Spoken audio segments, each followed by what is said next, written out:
time to pull my finger out. I've been procrastinating on starting a YouTube for yonks.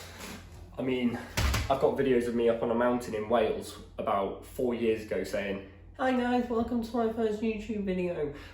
I have wanted to start a YouTube for a year now, and I've made videos, I've done days in the life, and then I just never get around to posting them because it's difficult, and it's difficult talking to a camera.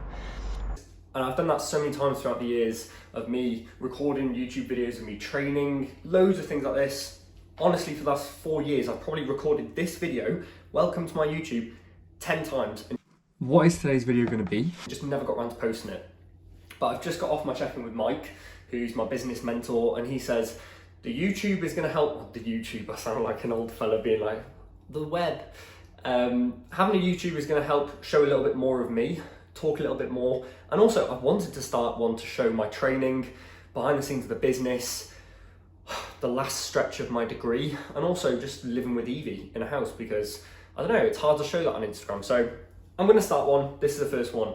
Today I'm going to run you through my gym session, bit of a work day, a couple of stresses that I've got going on, and also a little bit of a recap of a team meetup that we had last weekend where I kind of messed up a little bit and now I'm having to pay for it. But yeah, just some general things about my life. And then as the videos go on, I'll get you guys to comment what you want to see from my life, because I know you guys are nosy and I know you want to know things about my life, but when you're living a life, you don't find it that interesting, do you? Because you're just doing the same things every day.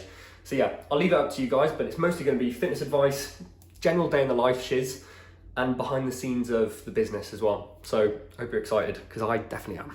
Also, just as a side thing, have you guys ever tried these packets of rice? I know these are the general packets of rice, right, that look like this, but these are about 4 times as expensive, and they're worth it. They are worth it. They're beautiful, beautiful things.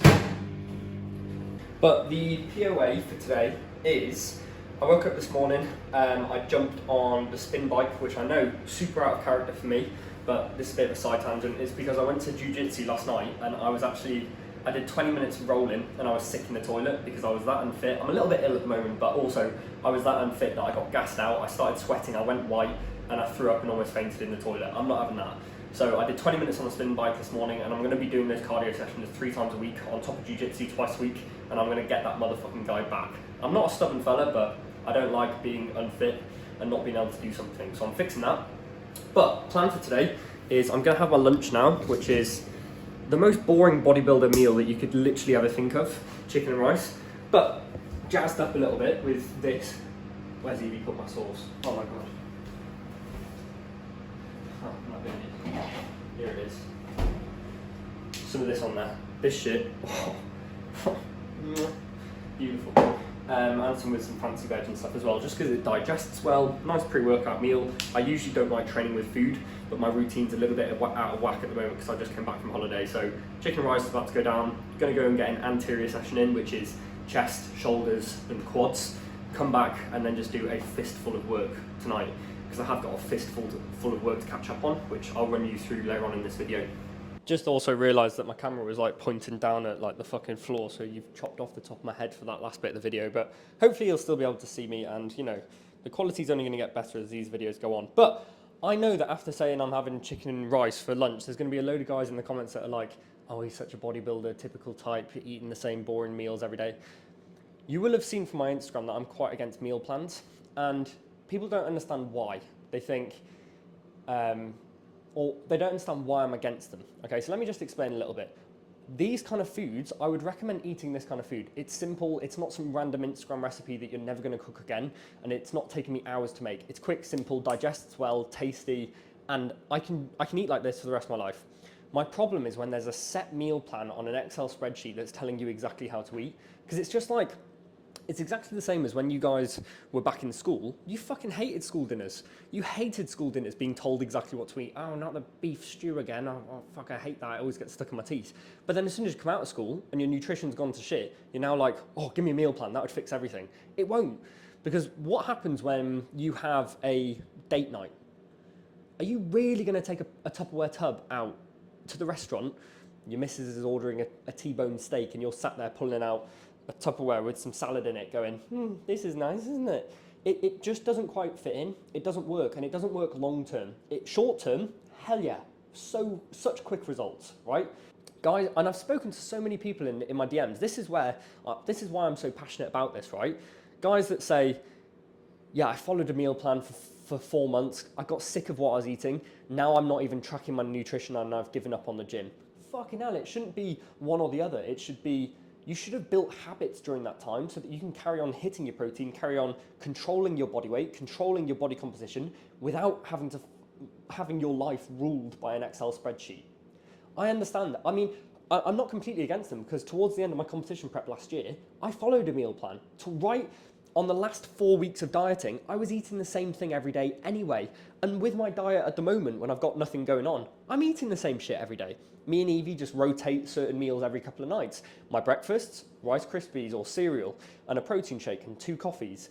My lunch is usually chicken and rice, but I'm not following a meal plan and I'm not stuck to these certain strict parameters, right? Because it's like you're trying to glorify certain foods when you're following a meal plan. You're like, oh, yellow pepper at 1 p.m, magic. And what happens when you run out of yellow pepper? What happens when you've only got broccoli in? A normal, sane human being would be like, they're pretty much exactly the same thing, good fiber content, loads of micronutrients, same job. But when you've got the meal plan, you then have to go, oh shit, I've kind of changed that for something else. That, and it's just so easy to see it as a black and white thing when nutrition really isn't like that.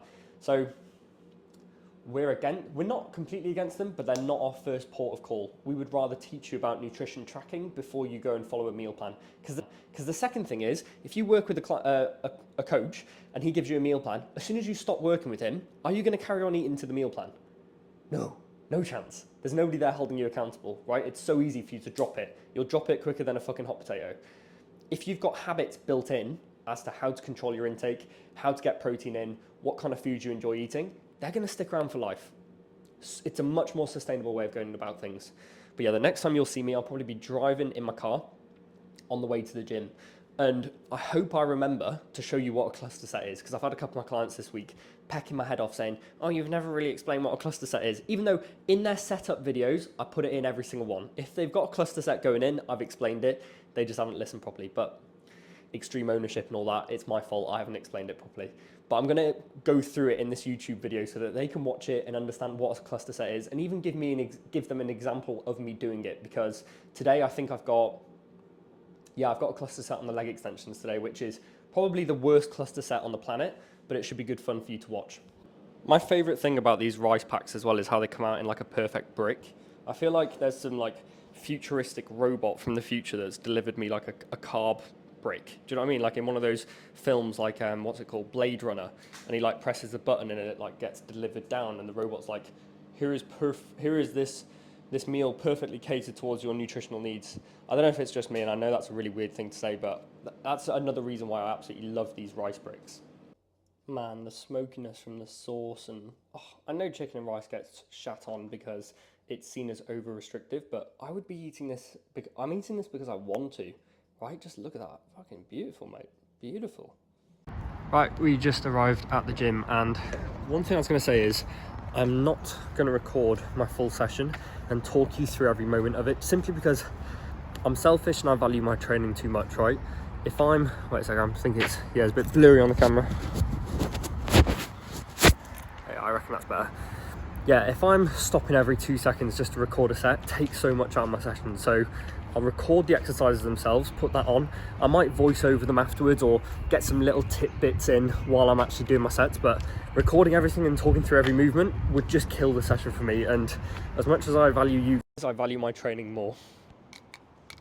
So in case you guys don't know, I actually train at one of the best gyms in the UK. It's called EP Iron Jungle. And fun fact, me and Evie actually moved house to be closer to this gym, which I know is a little bit sad, but the reason is it is equipped with some of the best brands of kit in the whole world, and some pieces of kit that are so rare to find. Like for example, this is a Cybex Bravo, and it's just levels above any other cable stack that you'd find in a commercial gym, in a leisure centre. And this gym is equipped with kit like Prime, Nitrum, and it makes all the difference, especially with me pursuing big goals within bodybuilding. You'll be able to pick me up behind this music, but the reason I'm doing a cable lateral raise variation is because compared to dumbbells just have the most tension right at the top, and that's where it's hardest. On this setup here, I've not only got more stability because of this back pad, but it also gives me a much deeper stretch right in that bottom position. So when my arm is almost coming behind me, that's when my medial delt right here is getting the shit stretched out of it, and that's what's causing the most growth from this exercise. I also just love the added stability from this. I hope you love my pink cuffs, by the way. They're not mine, but I wish they were. So after that lateral raise, I jumped on this Atlantis flat press. Well, it's a slight incline, but it's the chest press that I've been using for the last couple of mesocycles. Don't judge me taking my shoes off. I'm doing that so that I can get more grip on the floor and drive through my feet, because people don't realize how much of a difference that really makes, especially when you're getting towards your last couple of reps. So this press I've had in for the last couple of mesocycles. My only problem with it is brutal to lock out. You'll see that I can get the first 3/4 of a rep super easy, but locking the reps out is really starting to get tricky. So I think I might move away from this variation in the next couple of blocks.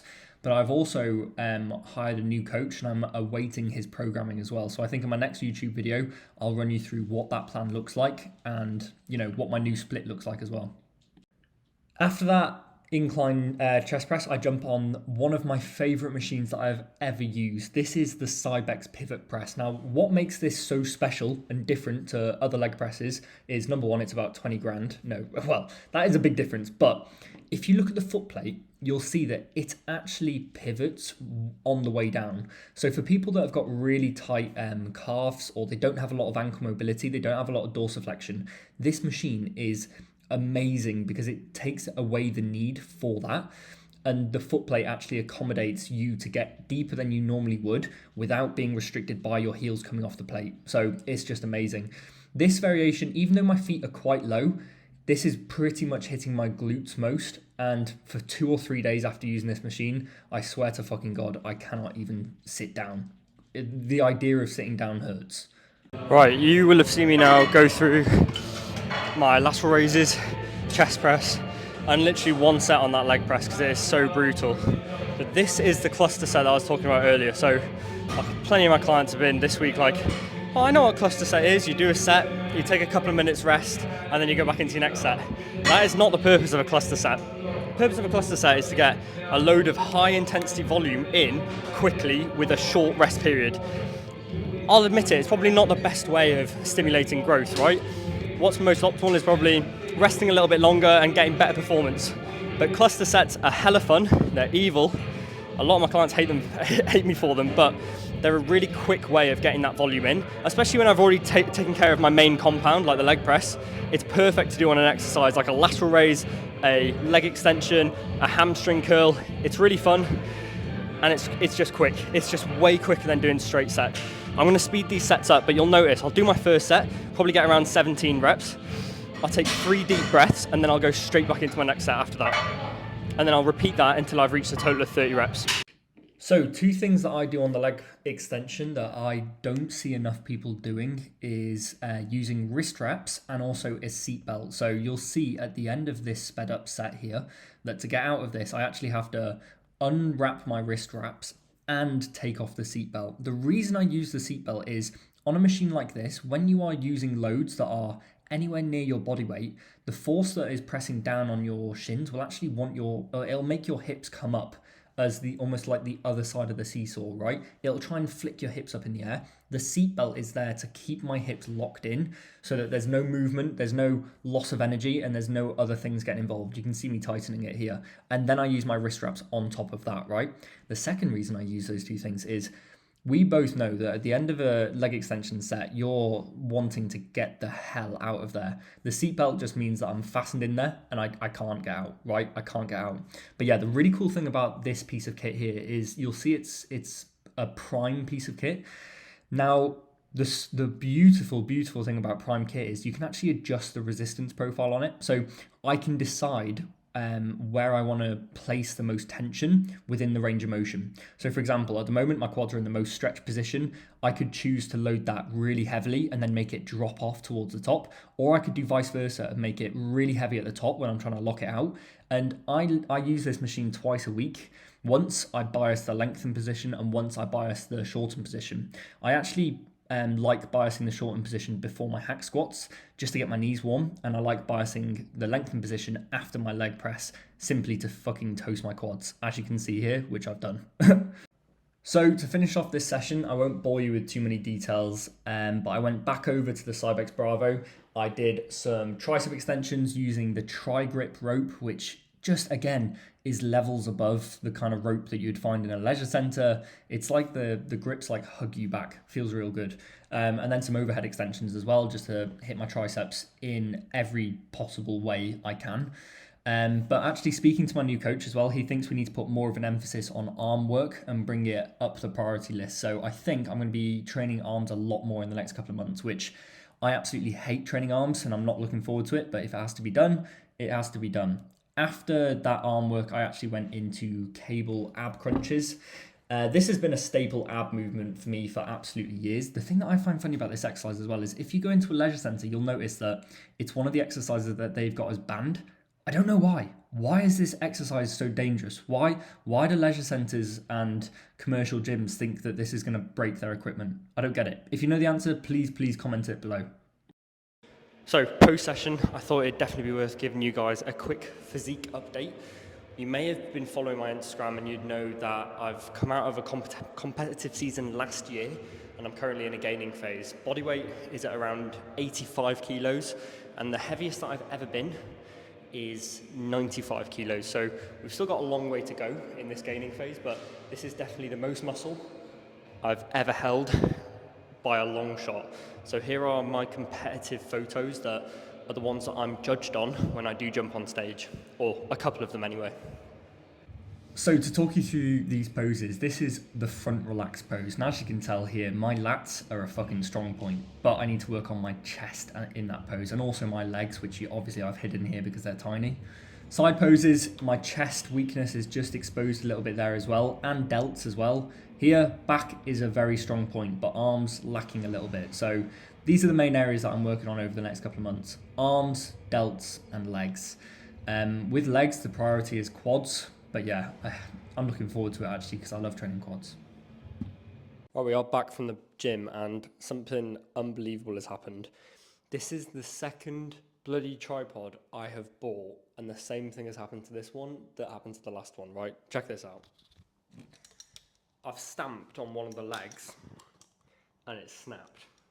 And it is just like the ultimate epitome of somebody saying, buy cheap, buy twice. And I was like, oh, fuck off. You know, I can just get the same one again. I won't do the same thing again.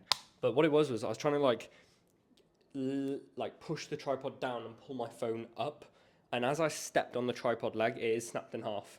It's snapped, which is really sad because now I'm left with one arm up here holding my phone and the other holding a little microphone, which I know I can attach here. But yeah, to be honest, I'm just procrastinating because I don't want to go and do the task that I need to go and do for the next 3 hours, which is uni work. I've got quite a few things on at the moment. Me and Craig are building up the Reckoning Challenge, which is an 8-week program that we're launching at the end of March. So that is one of the biggest things that I've got at the moment, where we're building up the training programs, we're building up the lectures, we're building up all of the resources that we need for that. But over the last 2 weeks, I've been on holiday quite a lot because I finished up an exam period in January and then went on 2 holidays back to back. Firstly, I went to Paris with Evie, which was amazing. Just went for 3 days as like a birthday treat for Evie. And then secondly, I went skiing to Val Thorens. But what that meant is I haven't looked at my uni work for the last 2 weeks, and that's 2 weeks of a semester that I've just completely forgotten about. So it's time to pull my finger out and go and open the can and see what shit is there to behold me. So I'll catch you guys later on tonight where I'll show you me putting out a little bit of content tonight and also behind the scenes of the Reckoning as well, because I think that's something that I want to use this channel for. I want to show you guys a little bit of behind the scenes as to how we build these programs up, what it's going to be like, because I can give you a much better insight as to what it's going to be on here on a video than I can in a 90-second reel on Instagram. So I will catch you guys later. Later is what I meant. So I'm sorry that I left you hanging for a couple of hours there, but I kind of had to open the can of beans and get into my uni work. So I've just done an hour and a half of fluid mechanics with my favorite lecturer. He's an absolute legend, and I was learning about vorticity. But we've also just had the footage back from Josh from the meetup, which is so exciting. So he didn't only just capture gym footage, but he also followed us around at the go-karting and at the Nando's. So there's some awesome clips behind the scenes of fucking Louis winning. Can't believe that. And him up on the podium. Wait a second. Here we go. Look at that. But yeah, what a fantastic day that was. And Josh, honestly, you're an absolute legend for all of this footage. And he's even caught somebody crashed into a barrier. Yeah, shout out to Josh. If you're looking for a videographer for any event, he is your man. Captures every little moment. I think he even got told off at one point because he was standing behind he snuck himself into a little area that was a crash zone apparently, and he was at risk of being hit by a car. So he puts his life on the line. He really does put his life on the line. But yeah, he's also got some fantastic clips of us in the gym, which is brilliant. Absolutely top stuff. I'm going to turn this into a reel later because this is what I was talking about earlier. Obviously, Louis took the pole spot. You will have seen that on Instagram by now. Louis took the pole spot when it comes to go-karting, which that's okay. That in itself is fine. But the thing is, I was pretty confident that I was going to beat him. And in my check-in with him on the morning of go-karting, I actually said, there's no chance you're having me. I've already been around this track because I thought he played golf and darts. And I thought he's good at football, but I didn't know he had any techers in a go-kart, but he blew me away. So I've ended up eating my words, and I need somebody to pip him.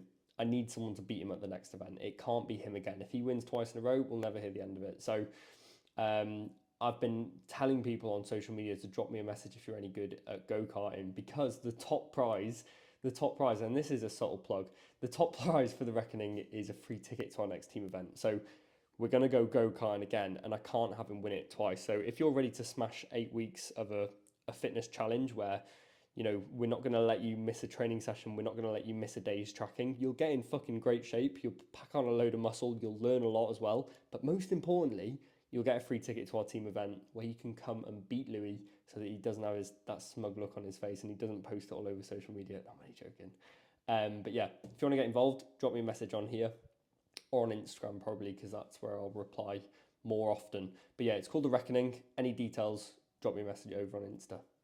But for now, it is time for me and Evie to go and chill and make tea. Tonight we're going to have salmon, rice and veg, which is literally I've had the boringest meals today, but it's what I enjoy eating. I might have a brownie afterwards as well. Let's see if I've got the calories for it. But yeah, clocking out. I hope you've enjoyed my first ever YouTube video. I'm just proud of myself that I've actually got it recorded and sent it out to you guys.